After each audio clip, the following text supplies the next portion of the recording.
రేవంత్ రెడ్డి పరిపాలనా విధానం మీకు ఏ విధంగా అనిపిస్తుంది? రేవంత్ రెడ్డి గారి పరిపాలన మొదట్లో బాగానే ఉంది. కాకపోతే ప్రజలు ఆశించిన స్థాయికి ఇంకా వెళ్ళలేదని అనుకుంటున్నాను. సరే, కొన్ని రకాలుగా మాత్రం రేవంత్ రెడ్డి చాలా దూసుకొని వెళ్ళారు. ఎందుకంటే టీఆర్ఎస్ పాలన ఎండగట్టడంలో కొంచెం ముందున్నారు. సో అదే ఆశలతోటి ప్రజలు అతనికి చాలా పట్టం కట్టారు. కానీ కొన్ని విధానాలు బాగానే ఉన్నాయి.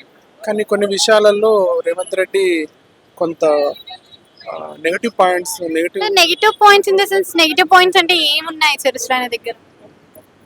నెగిటివ్ అంటే తను ఇచ్చినటువంటి హామీలు అన్నీ కూడా నెరవేర్చలేకపోవడం ఒకటి. తర్వాత ఇంకోటి, ఈ హైడ్రా అనేది చాలా మంచి కార్యక్రమమే.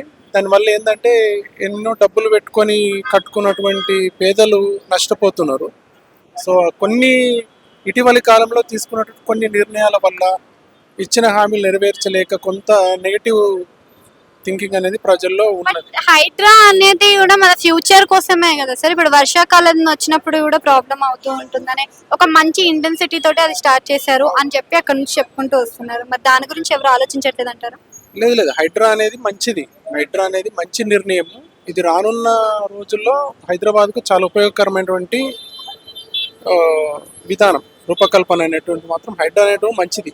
దానివల్ల ఏం జరుగుతుందంటే పేదవాళ్లకు ఒక దారి చూపించకుండా, ఏదన్నా ఒకటి నిర్ణయం తీసుకోకుండా సడన్గా వచ్చి అందరూ ఇట్లా కూల్ చేయడం, అది చేయడం వల్ల ఏంటంటే పేదలు కొంతమంది కట్టుకున్న వాళ్ళు ఉన్నారు, కొంతమంది ఉద్యోగస్తులు లోన్లు తీసుకొని ఉన్న వాళ్ళు ఉన్నారు. సో వాళ్ళందరూ కూడా నష్టపోతున్నారు. దానివల్ల కొంత ప్రభుత్వానికి కొంత వ్యతిరేకత అనేటువంటిది వస్తుంది అన్నమాట.